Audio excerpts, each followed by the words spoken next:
Meus filhos apoiaram a amante do pai deles e disseram para eu sair de casa. Ela tem dinheiro, mãe, a senhora não. Eu peguei minhas coisas e saí. 2 semanas depois, eles me ligam chorando arrependidos. Ela tem dinheiro, mãe. A senhora não. A frase saiu da boca da minha própria filha, Bia, com uma frieza que congelou o ar quente da sala. As palavras dela não foram um grito, nem um sussurro. Foram uma sentença. Olhei para o lado e vi meu filho, Léo, o gêmeo dela, parado ao seu lado com os braços cruzados. Ele não disse nada, mas seu silêncio era uma faca que se cravava ainda mais fundo no meu peito. Ele concordava. Tudo tinha começado 20 minutos antes. 20 minutos que despedaçaram 25 anos de uma vida que eu achava ter construído sobre rocha firme.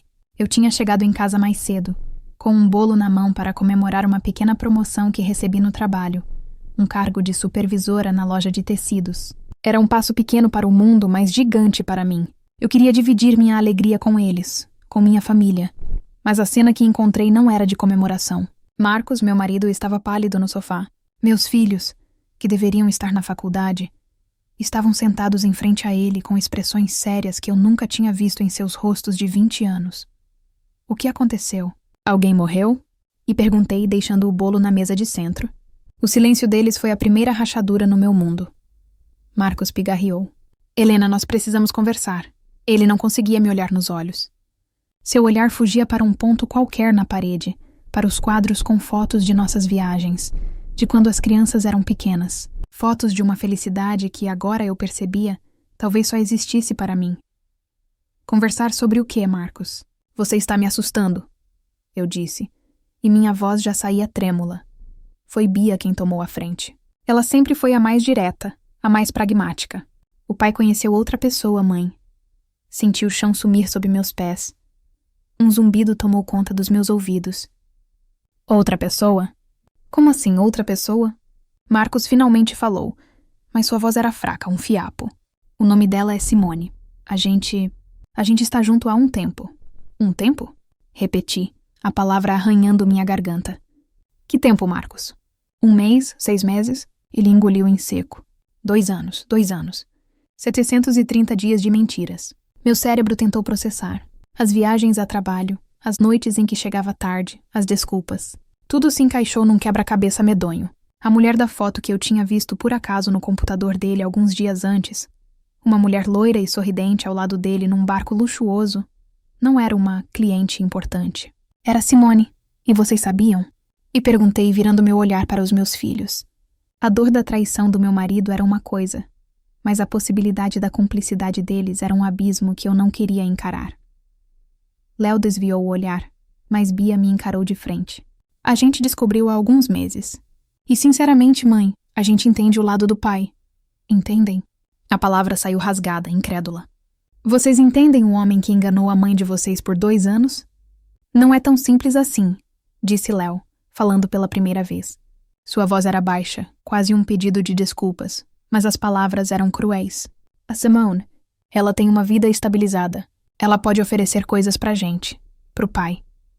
E foi aí que o bolo na mesa, o símbolo da minha pequena e suada vitória, pareceu uma piada.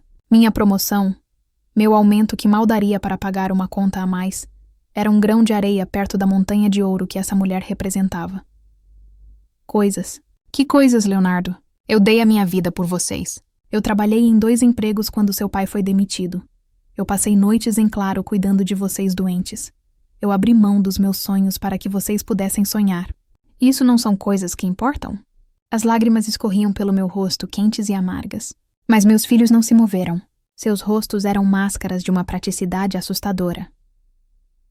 Mãe, a gente agradece tudo isso, de verdade, Bia disse, com um tom que soava ensaiado. Mas a gente precisa pensar no nosso futuro. A faculdade é cara. Um carro ajudaria muito, um apartamento. A Simone pode nos dar isso. O pai vai morar com ela. A frase final pairou no ar. O pai vai morar com ela. E eu? Onde eu ficava nessa equação? E eu? E perguntei. A voz um fio. Foi então que Bia disse a frase que se tornaria o marco zero do resto da minha vida. Ela tem dinheiro, mãe. A senhora não. E completou, como se estivesse me fazendo um favor. Achamos que é melhor a senhora sair. Essa casa é alugada, o pai não vai mais pagar o aluguel. Ele e a Simone querem que a gente vá morar com eles, na casa dela. É melhor a senhora arrumar suas coisas. Eu olhei para Marcos, esperando, implorando com os olhos para que ele dissesse que era uma brincadeira de mau gosto, que eles tinham perdido o juízo. Mas ele apenas baixou a cabeça, derrotado. Ele não era o comandante daquele navio. Era apenas um passageiro que tinha escolhido o bilhete mais caro, não importando quem ficasse para trás no cais. Uma dormência estranha tomou conta de mim. A dor era tão grande que meu corpo desligou. Não havia mais lágrimas. Não havia mais gritos. Havia apenas um vazio gelado. A senti lentamente como uma autômata. Tudo bem, sussurrei. Fui até o meu quarto. O quarto que eu dividi com Marcos por mais de 2 décadas. Abri o guarda-roupa e peguei uma mala antiga, pequena e gasta. Não olhei para as roupas dele, nem para os nossos retratos. Comecei a dobrar minhas peças, uma a uma, de forma mecânica. Blusa simples, calças jeans, os uniformes do meu trabalho. Minha vida inteira cabia naquela pequena bagagem. Por último, abri a gaveta da mesinha de cabeceira e peguei um pequeno álbum de fotos. As fotos deles bebês, dos primeiros passos, dos aniversários. As fotos de um tempo em que o meu amor era o suficiente. Quando voltei para a sala, eles ainda estavam lá, na mesma posição. 3 estátuas de gelo. Passei por eles sem dizer uma palavra. Minha mão tocou a maçaneta da porta. A porta da casa que eu decorei, que eu limpei, onde eu cozinhei e amei. Mãe, começou Léo, com um pingo de hesitação. Eu me virei, mas não para olhá-lo. Meu olhar passou por eles como se fossem estranhos. E naquele momento, eles eram. Não me chamem mais de mãe, eu disse, e a firmeza na minha voz me surpreendeu. A mãe de vocês morreu hoje nesta sala. Vocês a mataram. Fechei a porta atrás de mim e não olhei para trás. A rua estava escura, o ar da noite me envolveu. Caminhei sem rumo, arrastando a pequena mala que continha os destroços da minha vida. Eu não tinha para onde ir, não tinha um plano.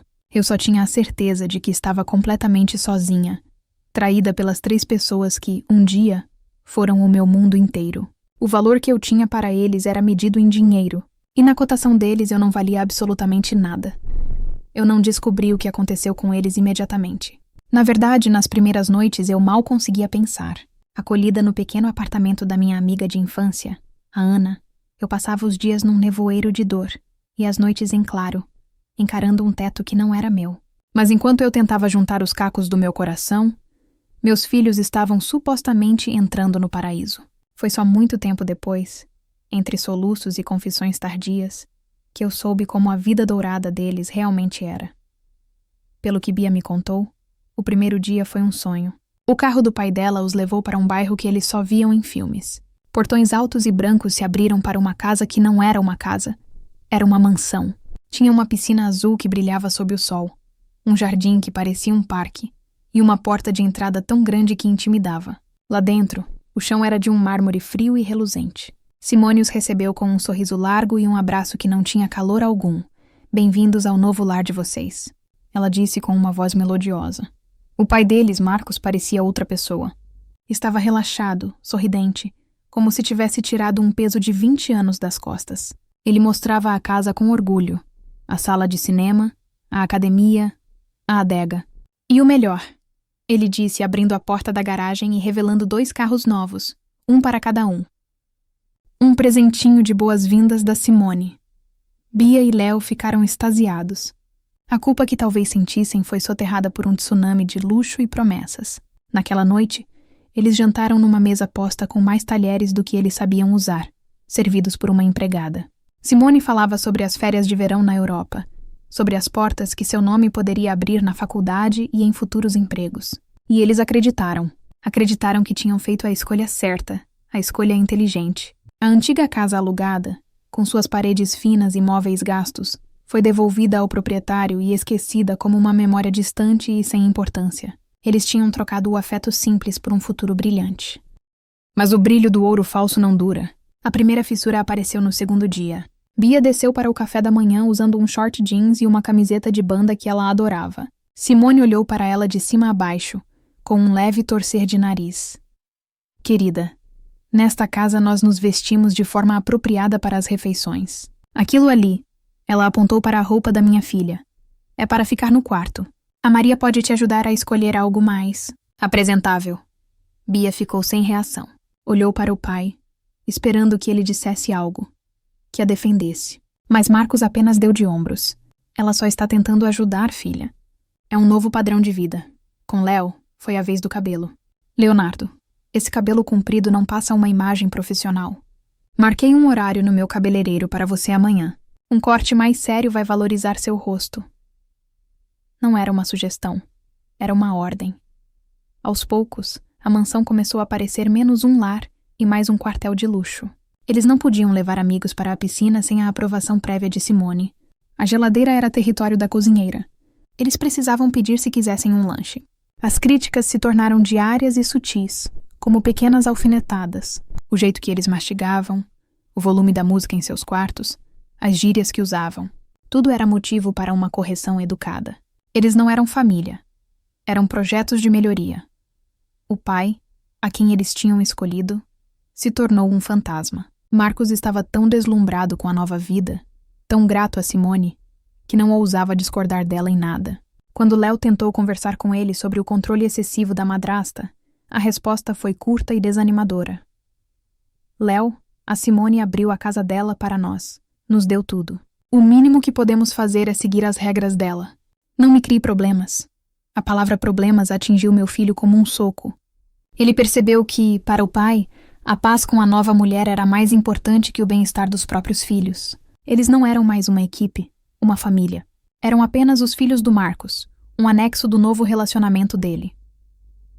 O dinheiro, o grande motivo da traição, se tornou a maior das humilhações. Os carros não foram transferidos para o nome deles. Eram da Simone. E eles podiam usar se tivessem bom comportamento. Em vez de uma mesada generosa, receberam um cartão de crédito adicional. No fim da primeira semana, Simone sentou-se com eles para rever a fatura.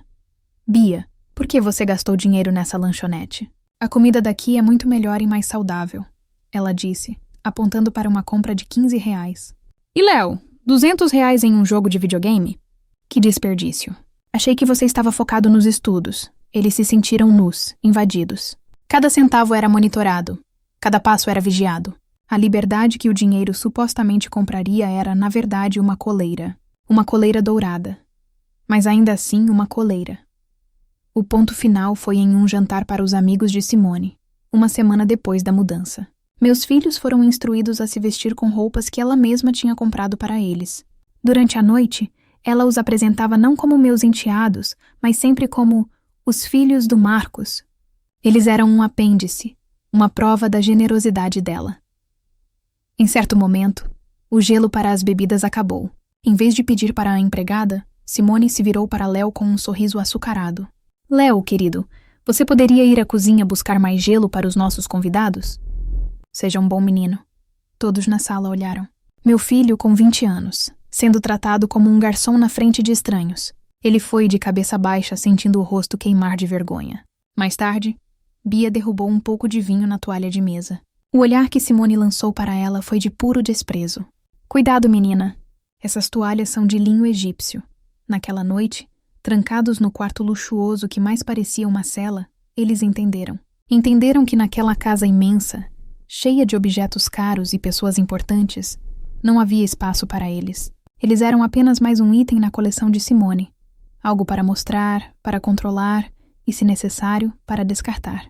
Tinham trocado o amor incondicional da mãe deles por uma vida de aparências, onde o preço de cada luxo era um pedaço da sua dignidade. A Casa Dourada era uma gaiola, e eles tinham entrado nela por vontade própria. Os primeiros dias na casa da Ana foram um borrão de lágrimas silenciosas e um cansaço que pesava mais que o mundo. Ana, minha amiga desde que éramos meninas de tranças, foi meu anjo da guarda. Ela não fazia muitas perguntas. Apenas me trazia uma xícara de chá, me cobria com um cobertor no sofá e dizia: "Estou aqui, Helena. Pode chorar o quanto precisar." E eu chorei. Chorei pela família que perdi, pela mulher que eu costumava ser, pela humilhação que queimava em minha pele. Depois de uma semana vivendo como um fantasma no apartamento dela, Ana chegou em casa com sacolas de supermercado. "Chega de tristeza, amiga. Lembrei que você fazia o melhor bolo de fubá do mundo. Vamos, levanta. Suas mãos precisam trabalhar para sua cabeça descansar um pouco." Eu não queria.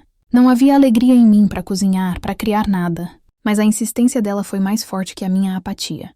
Fui para a cozinha minúscula dela e, de forma automática, comecei a separar os ingredientes. O gesto de quebrar os ovos, o cheiro da farinha, o barulho da batedeira, algo dentro de mim começou a despertar. Era uma memória muscular. Uma parte de mim que não era esposa nem mãe. Era apenas a Helena, a moça que adorava inventar doces. Quando o bolo saiu do forno, dourado e cheiroso, um pequeno calor se espalhou pelo meu peito. Ana deu uma mordida e fechou os olhos. É este o sabor da minha infância. Você não pode deixar este talento morrer, Helena. Isso é seu. Só seu. Aquelas palavras foram a semente. Na semana seguinte, tomei a primeira decisão por mim mesma em 25 anos. Peguei a pequena economia que eu guardava em segredo, um dinheiro para emergências que, ironicamente, eu juntava para ajudar meus filhos no futuro, e me matriculei em um curso intensivo de confeitaria profissional. Era um risco. Era quase todo o dinheiro que eu tinha no mundo, mas eu senti que precisava investir em mim. As aulas eram o meu refúgio. Eu era a aluna mais velha da turma, cercada por jovens cheios de sonhos e técnicas modernas. No começo me senti um peixe fora d'água, mas quando colocava as mãos na massa, uma confiança que eu não sabia que possuía vinha à tona. Meu professor, um chefe renomado chamado Arthur, começou a notar. Ele elogiava a delicadeza dos meus cremes, o balanço de sabores dos meus recheios. Você não aprendeu isso aqui, Helena, ele me disse um dia, provando 1000 folhas que eu tinha feito. Isso é dom. Você tem a mão e o coração de uma verdadeira confeiteira. Aquele elogio me deu mais força do que todos os eu te amo, vazios que eu tinha ouvido nos últimos anos. Eu me dediquei como nunca. Ficava depois da aula testando, aprendendo, aprimorando. A confeitaria se tornou minha terapia e minha paixão. 2 semanas antes do fim do curso, Arthur me chamou para conversar. Helena, vou ser direto. Estou abrindo um pequeno café no centro, um lugar charmoso, com doces de alta qualidade. E eu quero que você seja minha chefe de cozinha. Quero seus bolos, suas tortas, seu talento na minha vitrine. Meu coração disparou. Eu? Uma chefe de cozinha? O medo quase me fez recusar. Eu era só uma dona de casa recém-abandonada. Mas então, olhei para as minhas mãos, sujas de farinha e chocolate. Elas eram as mãos de uma mulher que sabia criar, que sabia recomeçar. Eu aceito, respondi, com uma firmeza que surpreendeu a nós dois. O trabalho era duro. Acordar antes do sol nascer, passar o dia inteiro de pé, testar receitas até a exaustão. Mas era um cansaço bom, um cansaço que construía algo. O café, que chamamos de O Doce Encontro, inaugurou e foi um sucesso. As pessoas faziam fila para provar meu bolo de cenoura com cobertura de brigadeiro cremoso, minha torta de limão com merengue suíço, meus macarrões coloridos. Em poucos meses, eu não era mais uma história triste. Eu era a Helena dos doces. As pessoas me paravam na rua para elogiar meu trabalho. Os outros funcionários do café se tornaram minha nova família. Ríamos juntos, nos apoiávamos, comemorávamos cada pequena vitória. Com meu salário, aluguei um pequeno apartamento a alguns quarteirões do café. Era simples, minúsculo comparado à casa que eu perdi, mas era meu. Cada cadeira, cada prato, cada almofada foi escolhida e comprada com o meu dinheiro, fruto do meu suor. Uma noite, depois de um dia especialmente movimentado, eu estava limpando o balcão do café, já fechado. A luz da rua entrava suavemente pela vitrine, iluminando os potes de vidro e os pratos de bolo vazios. Um cheiro doce de baunilha ainda pairava no ar. Eu parei por um instante e me olhei no reflexo do vidro. Eu via uma mulher de 45 anos, com algumas rugas de cansaço ao redor dos olhos, mas com um brilho no olhar que eu não via há muito tempo. Um brilho de orgulho, de paz. Naquele momento, percebi que eu não pensava em Marcos ou nos meus filhos há dias. A dor aguda da traição tinha se transformado em uma cicatriz distante, uma memória de uma vida que não me pertencia mais. Eu não precisava do amor deles para me sentir completa. Eu não precisava do dinheiro deles para ter valor. Eu tinha a mim mesma. Tinha meu talento, minha força, minha nova vida. Eu sorri para o meu reflexo. A mulher que foi expulsa de casa, humilhada e descartada, não existia mais. Como uma fênix, eu tinha renascido das cinzas. E pela primeira vez em toda a minha vida, eu estava genuinamente feliz. De pé, por conta própria. Eram 7 horas da manhã de um sábado. Exatamente 2 semanas desde o dia em que minha vida antiga acabou. Eu estava sentada na pequena varanda do meu novo apartamento, tomando uma xícara de café quente. O sol da manhã aquecia meu rosto e pela primeira vez em anos, eu me sentia em casa dentro da minha própria pele. Eu observava o movimento da rua, as pessoas indo para a padaria, o som dos pássaros. Era uma paz simples, uma paz que eu mesma tinha construído. Meu turno no café só começava às 9, e eu estava aproveitando cada segundo daquela calmaria. Foi quando meu celular, um aparelho simples que eu havia comprado com meu primeiro salário, começou a tocar. Um número desconhecido. Hesitei por um instante, mas atendi. Alô? Do outro lado da linha, um som engasgado. Um choro desesperado que eu quase não reconheci. Mãe, é o Léo. Meu corpo inteiro enrijeceu. A xícara de café em minhas mãos tremeu. A voz dele era um eco do mundo que eu tinha deixado para trás. Uma rachadura na minha paz recém-conquistada. Ao fundo ouvi outro choro, agudo e doído. Era Bia. O que aconteceu?